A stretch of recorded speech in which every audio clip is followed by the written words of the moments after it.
This is A New Angle, a show about cool people doing awesome things in and around Montana. I'm your host, Justin Angle. This show is supported by First Security Bank, Blackfoot Communications, and the University of Montana College of Business. Hey folks, welcome back, and thanks for tuning in. Today is our April edition of Incentives and Instincts, a recurring series in which I speak with economist and friend Bryce Ward about some of the broader challenges facing our society. Bryce, thanks for joining me. Thanks for having me. Today we're going to break down our view of some of the major stuff happening in the federal government. And note that we are recording this on Friday, April 11th. Let's structure this conversation using your 3Ps framework: problem, priority, policy. We'll start with trade, because that seems to be taking up most of the airtime right now. Let's start at the highest level. Is trade good? Is it useful for our country, for our society? Yes. Prosperity is ultimately derived from cooperation. And trade is just us cooperating with more people. The economics on that are clear, that prosperity relies on cooperation. I mean, it seems like a super basic premise, but is that borne out? Do you remember the show Grizzly Adams? I do. So if you're Grizzly Adams, you can only produce what you can produce. A family living by itself, trying to survive on its own, is not going to be very prosperous. Yeah. You ultimately need other people. And this is Adam Smith. The wealth of nations, fundamentally, the key thing that people take away from it, right, is the specialization. And where does the prosperity come? It comes from everybody doing their thing and getting gooder at it. Sure. Trade is good. Imagine erecting tariffs between the north side and the south side of the river in Missoula. Yeah. Would that make you better off? No, it would not make you better off. We achieve prosperity through cooperation. There's always going to be winners and losers, and you have to still be able to manage that collaborative, cooperative relationship in ways that, from a political perspective, allow you to maintain the stability of the society that you're trying to manage, which is why we have free trade agreements, where they sit down and hash all this out and try and balance out the different issues. And yeah, there's going to be some losers and winners in that process, but as a cumulative notion, we are certainly more prosperous now than we were in the past when trade was more restricted. Okay. So some of the chief complaints that I think the Trump administration has articulated is that our current trade regime is out of balance in some way, that our trading partners are cheating or ripping us off, that it's hurt the working class, and that it's hollowed out our country's manufacturing capacity. How do you evaluate those claims? Do you think those are legitimate problems? So there are numerous studies which do describe some of the concentrated costs of trade. What do you mean by concentrated cost? So trade is a classic diffuse benefits concentrated cost situation. When you have more trade, all of us benefit from slightly lower prices for a bunch of stuff that we buy. Okay. But if you're the town whose factory closes, those costs are very concentrated for those particular workers in that particular industry, right, in that particular place. And there have been several studies which do a reasonably good job of documenting a lot of suffering that goes in the wake of those kinds of economic transitions.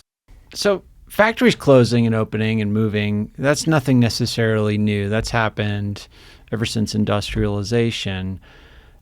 Are we getting worse at adapting? Are towns across the United States or cities or municipalities, however you want to describe it, getting worse at adapting to a factory closure? Or are we less resilient as a people in that way? There are difficult transitions, particularly for some people in some places. Although, going back to some of those studies, actually a paper came out recently which suggested that some of the apparent decline was a mirage, because a lot of what happened was, so let's say you're a firm and you have a component of your firm which is design and an component of your firm is manufacturing. Mm-hmm. And the manufacturing component was the bigger component. So you classified yourself as a manufacturing firm when you filled out the statistics. We open up trade. You say, oh, I'm going to offshore this manufacturing component. But the firm actually didn't die. Sure. This is like Apple, right? Right. It just changed its industry. Yeah. And a lot of the employees that used to be classified as manufacturing, actually, they still worked for the firm. They just got classified now as information or management of companies or whatever it is. And so there's a transition there, which is some of this is you see this big decline in manufacturing employment. You're like, oh, there was this big decline, without realizing that some of it was actually just reclassified as something else. So it's a measurement error. Some of it's measurement. There's real effects, Sure. right? There are real effects in terms of marriage rates and opioid use and various things like that. People have at least reasonably linked, although maybe not enormous effects, but effects. So there are costs, but we can transition. We have transitioned. And honestly, because of the CHIPS Act, the Inflation Reduction Act, the Bipartisan Infrastructure Law, manufacturing investment in the United States had never been higher as of the election. There are legitimate arguments about a need for an industrial base.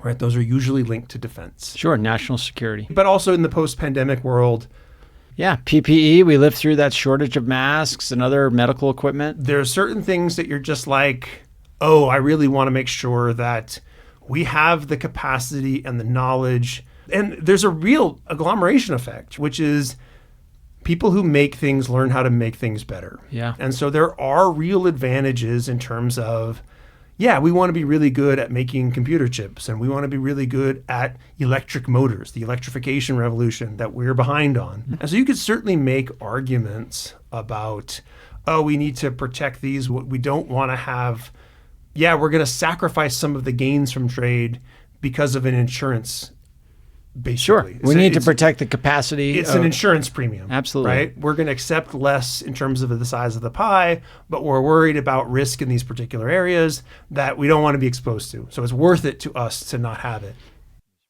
We addressed the harm to the working class, and we just spoke about manufacturing capacity. What about this notion that trade is out of balance, that the United States is getting ripped off, as it were? Is there anything to that? Or there's good actors and bad actors. There's friends, there's adversaries. So it's not evenly distributed.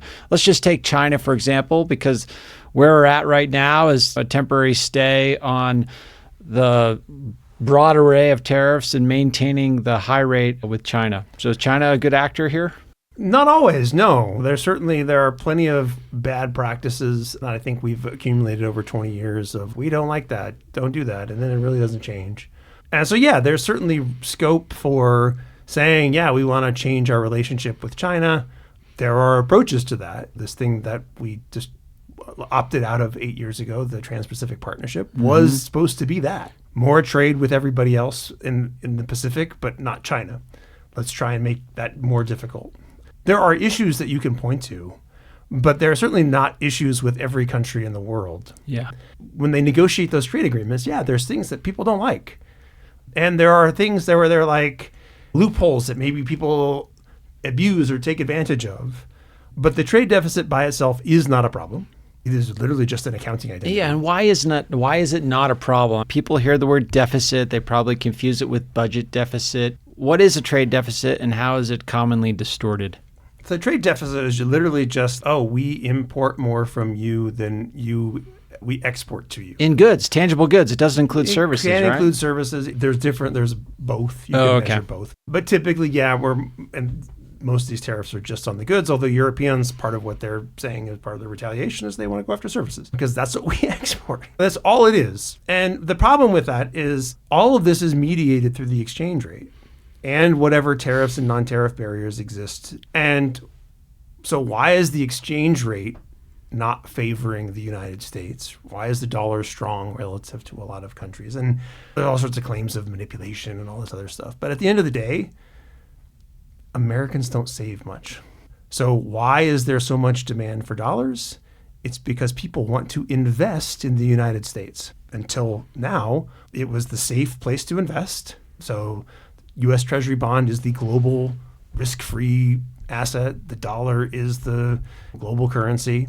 So there's lots of demand for dollars as people, because if I want to invest in the United States, I have to get dollars. Right. Because what we sell in the United States is denominated in dollars. So if you're in Japan and you want to buy a stock in a U.S. company, or you want to buy a U.S. Treasury bond, you have to take your yen and you have to convert them into dollars. Having the United States dollar as the default currency, that gets tossed around a lot in the news. But why is it important? Why is it a benefit to the United States? The main thing is that we have low interest rates.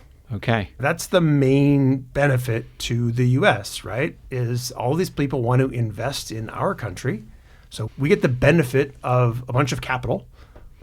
Because foreign entities want to invest in the United States. That enables us to provide a lower rate of return on that investment. That's right.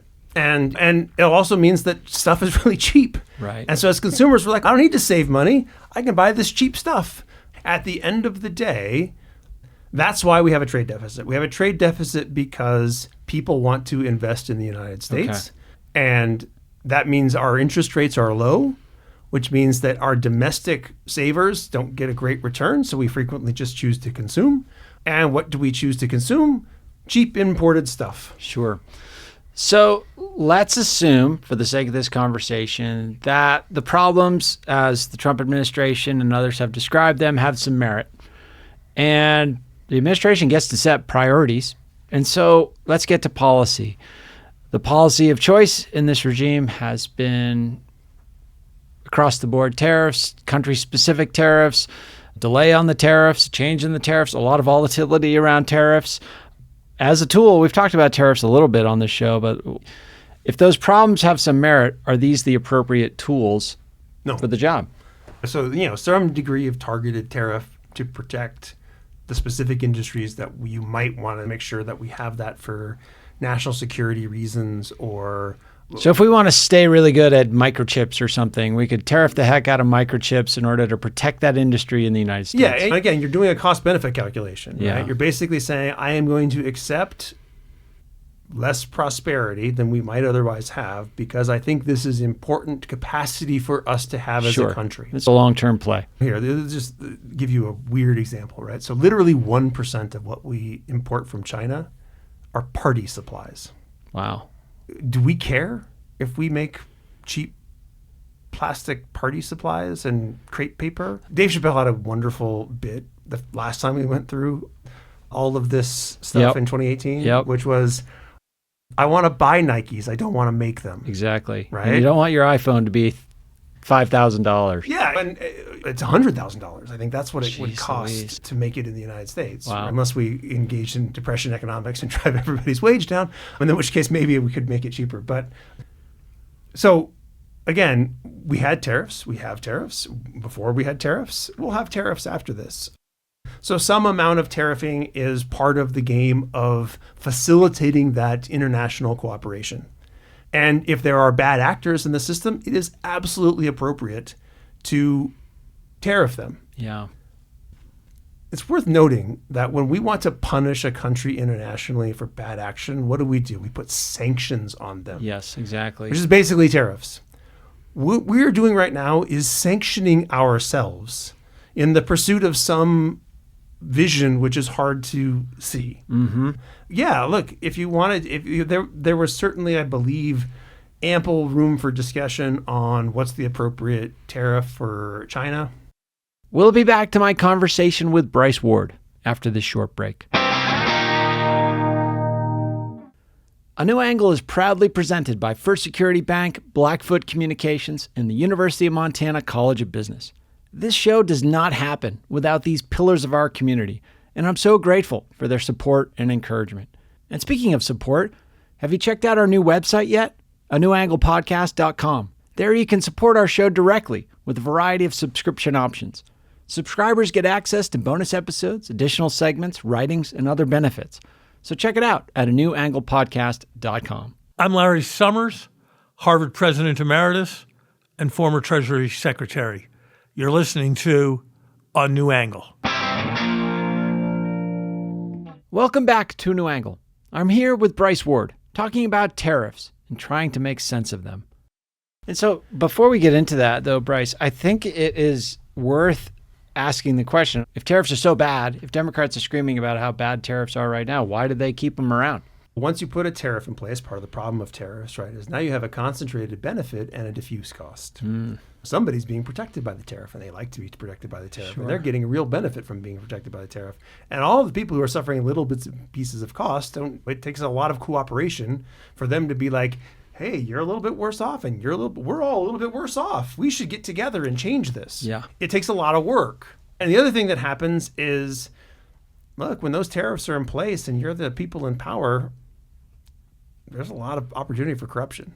Yeah. Okay, let's draw that out. Why are tariffs a good opportunity for corruption? Because I get to go to the Commerce Secretary and the U.S. Trade Representative and say, I would like an exemption. Yeah. And then you can go off and pay your favorite politician who has sway over those people and say, I would like an exemption. Here's some money to give me that exemption. And that's almost been made explicit in the sense that President Trump has made it clear that he's open to deal. That almost, to the extent that there is a logic behind the strategy, that seemed like the strategy, that I'm going to put this really onerous tariff regime on the rest of the world and then force other leaders to come to me to negotiate a deal. And then within that, you're going to have individual companies coming to negotiate deals and exemptions and so forth. Ultimately, that all just makes us poorer. Why does it make us poorer? Who can afford to bribe a politician? Yeah. It's not the little tiny business in Kalispell, Montana. The big guys win, the little guys lose, because the little guys don't have power and influence. Right. Again, cooperation is the key to prosperity. And when people are engaging in side deals and whatever it is that is fundamentally uncooperative, there's a reason we talk a lot about freedom in the United States, right? And that freedom fundamentally is about, it's freedom from the government interfering in your life, but it's also just the freedom to go off and add your thing to the pie. Do the best that you can do. We all are better off if you win because the pie got bigger. And we want you to do that here in the United States. And that's a big part of maybe this pause that was rolled out in the last couple of days, this 90-day pause. The prevailing wisdom is the administration looked at what was happening in the Treasury markets. The 10-year Treasury yields started to go up and up. When yields are going up, people are selling off bonds. They're fleeing from United States Treasuries. Why is that a problem for the United States if people are stopping their rate of investment in our bonds? It means that they don't trust us anymore. Okay. That's literally what rising bond rates mean, right? Now, some of it just is linked to the economy, and I don't trust that your economy is going to succeed. It's got some problems, whatever it is. But in this case, it's fundamentally, we don't trust you. That's anti-cooperative, right? Because, again, what is the basis of cooperation? Trust. So you need trust to be able to cooperate. And if I don't trust you, I can't cooperate with you. That's pretty risky. I don't want to give... And to be fair, like trust in this context reflects a lot of different things. It reflects good faith cooperation like we talked about. It reflects some view of what's happening in that country. It also just reflects a view of uncertainty. Yep. Right? If you go from tariffs to pause to this was the plan all along to unclear methods on how these tariff rates were calculated and the logic behind them and a lot of different reasoning behind why tariffs are necessary to begin with, that undermines trust. Yeah, it's a lack of confidence, right? Yeah, uncertainty. Yeah, uncertainty is literally off the charts, right? So there's various indices of uncertainty. And I think we have broken past the records of COVID and the Great Recession, everything, right? Yeah. So we are in truly uncertain times. Uncertainty is people don't like uncertainty. Certainly investors don't like uncertainty. And this is bizarre, right? So normally you go, the stock market is down. Where are the people taking their money? They're going to the bond market. Right? Usually, but that's not happening right now. So usually when the stock market goes down, yields on bonds go down. But now yields are going up. Furthermore, the dollar is depreciating, which means that people don't want dollars. That means that money is leaving the United States. It means that money is leaving the United States. People are saying, we don't like what we're seeing here, and we want to reduce our exposure to that risk. You asked about the consequences of that. Yeah. Rising interest rates, they matter. And they matter particularly in a country where the government has many trillions of dollars of debt that it needs to roll over. It constrains fiscal policy because now you can't go off and run deficits the same way. Just think of that in your household. If all of a sudden the bank added a point to your mortgage, that would have an impact on your monthly finances. That's right. So the first thing is that, okay, so that constrains our fiscal policy, right? So we can no longer run deficits. We actually can run a sustainable deficit of billions of dollars without really facing much risk, as long as people in the other countries are willing to basically finance that. That's a benefit to us as taxpayers. It means that we get to enjoy services in excess of what we pay in taxes.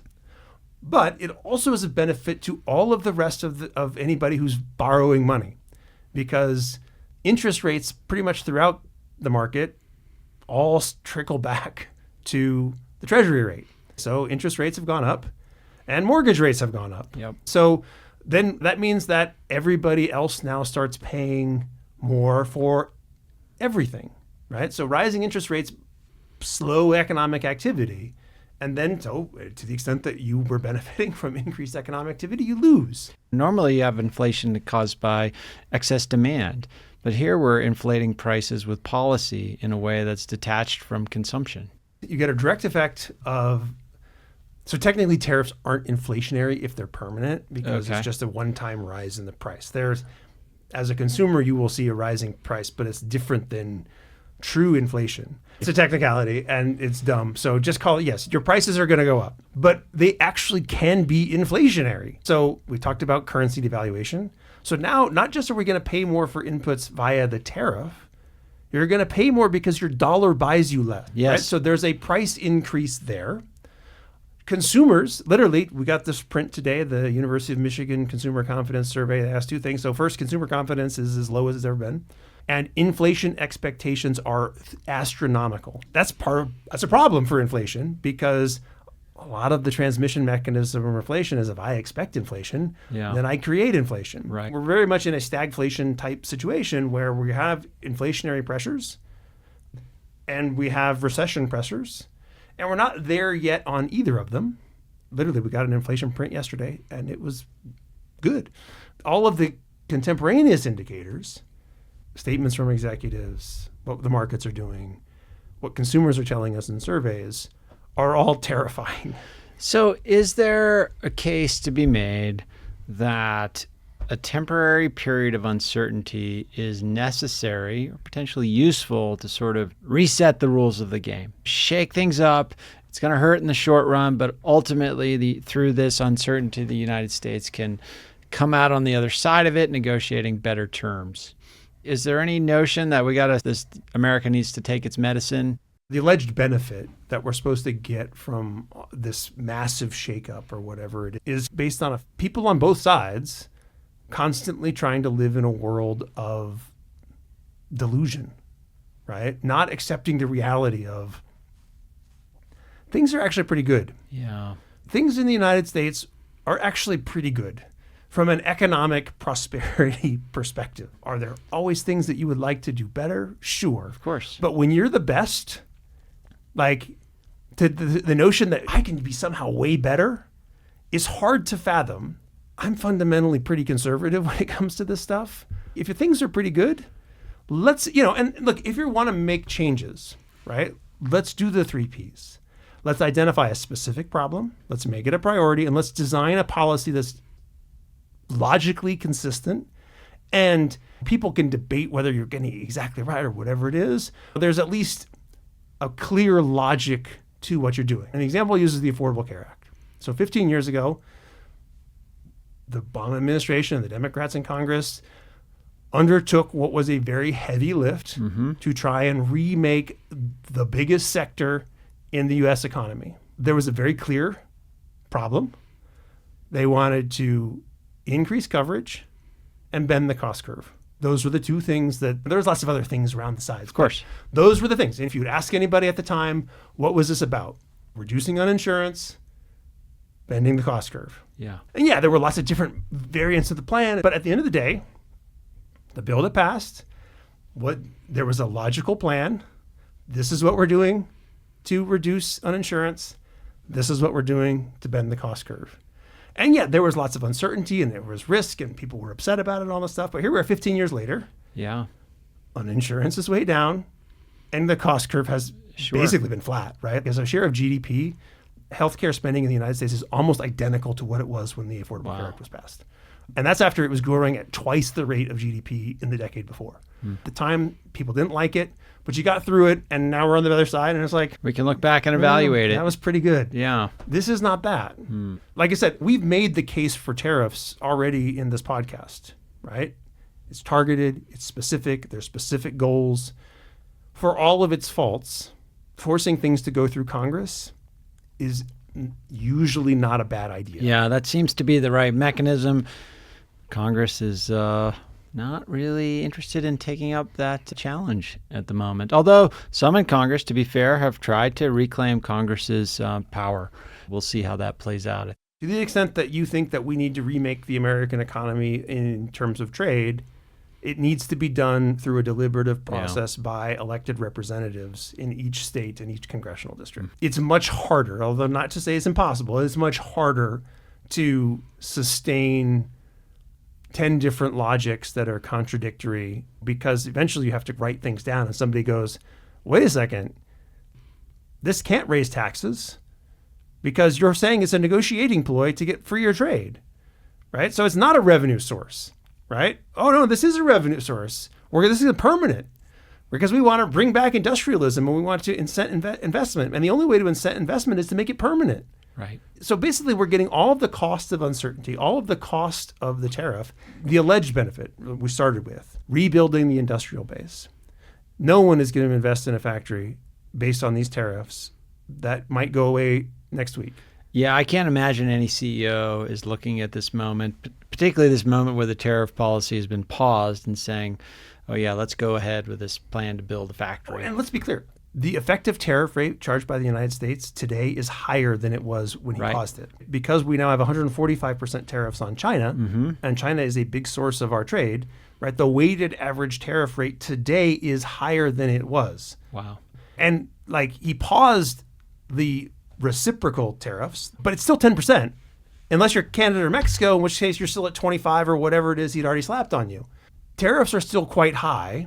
And they're still very uncertain about whether or not they're going to persist. And so for the intermediate term, again, the alleged benefit of the tariff is, yeah, we're going to reindustrialize or we're going to make things that we buy from someplace else here. But that's expensive and it takes time, which is another reason why you do this through a deliberative process, is because you're sending out signals about what is this going to be, and people have time to start adjusting their processes, right? So, in fact, one of my biggest concerns about this whole thing, supply chains are so integrated at this point, as we learned during the pandemic. Yeah, super complex. Right? That some tiny transaction now becomes unviable. And it breaks whole systems. There's papers on this in economics. This is the concern about this highly integrated trading system, right? As you start mucking with the financial system, you get a financial crisis. And it's just, these are in the tail of the risk distribution, but they're in the risk distribution. If you're going to do big change, you have an obligation to try and make sure that you've thought through those risks. You understand the benefit cost trade-off of those risks, and you're taking steps to mitigate those risks. But you can only do that if you actually have some sense of what those risks are. And in an economy as big as ours, you just don't know where they are. It's probably a good spot to land it. Bryce, thank you as always for your astute analysis. Speaking of questions, we got a good one from our episode last month looking at the youth sports industrial complex. Bryce, this question came from your brother-in-law, right? Yeah. Let's hear it. Hey guys, love the show. In the March edition, Bryce made a claim that officiating at youth sports was mediocre. Now, I happen to agree with this. I'm curious why you say that. And also, does that change the lessons or the values that the kids take away? And the parents, for that matter. Thanks, guys. Okay, officiating. You made a claim about officiating being of poor quality in these youth sporting events. Yeah, what evidence do we have for that? There's two parts here, right? So the first is, how do we know it's bad and what is the consequences of it being bad? I think anybody who's been to a youth sports tournament and watched them with their own eyes can say, yeah, the officiating is generally not at a high level. Officiating is actually extremely hard. It is. Right? It's worth actually forcing yourself to try it at some point? I have an officiating story that I might interject with. So I used to officiate youth basketball in my hometown when I was a player on the high school team. And I was officiating one of my younger brother's games. No conflict of interest there. And it could go either way, though, depending on your mood. I was doing the best I could. And it is hard. And there was this one woman in the crowd that just was all over me. I'm like, who is this person? They're just like, they're all over me. Every god darn, this isn't the podcast, I could say every goddamn call. And I was like, what is up with this woman? Then I look over, I have a moment to look up because I'm paranoid with the action. I'm like trying to keep the game going. I look over, it's my mom. Also the mom of my brother, who she thinks is being treated unfairly by the refs. That's amazing. So I had to throw my mom out of the game. It's an incredibly hard job. Yeah. And that's why, okay, so my actual evidence of this, so I think we may have mentioned at various points, so I'm a nerd. So I will do statistics from videos that are recorded. And at various points, I've been sufficiently annoyed with the officiating that I start tracking missed or wrong calls. You're going to bring the receipts to this listener question. And so I was doing this for youth soccer one season. And so I had, I don't know, maybe 7-8 games from the course of a season. And over the course of that season, basically 50% of the goals or goal scoring opportunities, so had either a goal shouldn't have been allowed because there was an offside or a foul in the buildup. Okay. Or the ref denied an obvious goal scoring opportunity by not awarding a penalty, or in one case calling an offsides that was nowhere near an offsides. And again, I'm keeping track for both sides, right? So this isn't, I'm just evaluating the officials, right? As an economist, you think about it, this is not surprising to me at all, right? The size of these tournaments that these places in Montana or Idaho or wherever else are putting on, there's way too many games for the number of potential officials that you have. Right. And in particular with basketball, like the good officials in Montana, they're working the high school games on the weekends. So they're not available. So you're basically dealing with, as you pointed out, the high school basketball player version of officials, right? Volunteers, they're getting paid something, but not a ton. They're doing something which is actually impossible, which is reffing for 9 hours straight. Really hard. It's impossible, right? And so you get this situation where you're going to these insane tournaments, and part of what you're paying for is that it's a real game environment or whatever it is with officials, but the officials aren't up to the challenge of officiating the game. And this creates real problems from a values standpoint, which is, what's the lesson that we're teaching people? And the people are like, oh, you should just accept the ref's calls.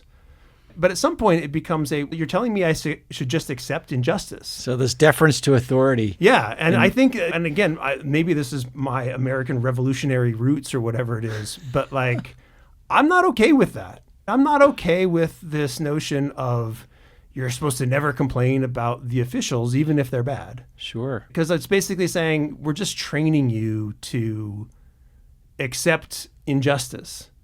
If we're going to imbue authority to somebody, just like in the actual real world, it is imperative that those people that we give authority to are up to the job.